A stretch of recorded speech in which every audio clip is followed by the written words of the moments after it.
L'heure est au défi pour la chef du gouvernement. En première ligne depuis plusieurs semaines avec la réforme des retraites, rejetée en masse par les Français, Elisabeth Borne a réuni les ministres dimanche à Matignon, afin de mettre en place la dernière ligne droite avant le vote final du texte. Comme l'a annoncé Olivier Véran en conférence de presse à la sortie de cette réunion, un recours au 49.3 n'est pas souhaitable pour l'exécutif, qui préfère miser sur le rassemblement d'une majorité. Un enjeu d'ampleur pour Elisabeth Borne. Selon Le Point, la première ministre joue grand. Pour cette dernière, imposer la réforme avec un 49.3 constituerait un échec personnel.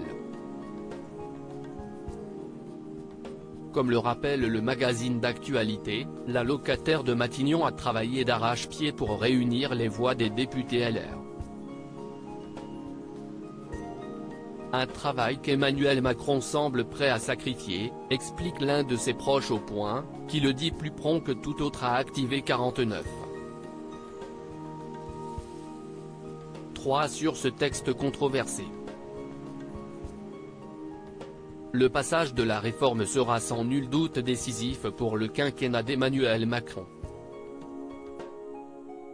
Le projet de loi doit encore être examiné en commission paritaire mixte dès ce mercredi, où députés et sénateurs écriront la version finale du texte, qui sera ensuite soumis au vote de l'Assemblée.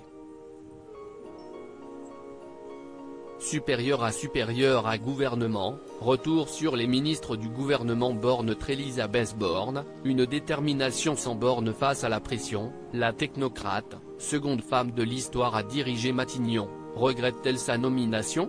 Si elle continue d'aborder les dossiers les plus épineux avec une main de fer, Elisabeth Borne a plusieurs fois fendu la carapace. La première ministre évoquait ainsi, en novembre 2022, dans Paris Match l'enfer de Matignon. Avant de toutefois nuancer ses propos, quand on voit qu'il y a des Français qui ont des métiers difficiles, il faut relativiser. Mon engagement est un choix. Si est un honneur d'être là, avait-elle assuré. Un engagement mis à rude épreuve. Article écrit en collaboration avec 6 médias. Crédit photo, Stéphane Le Mouton.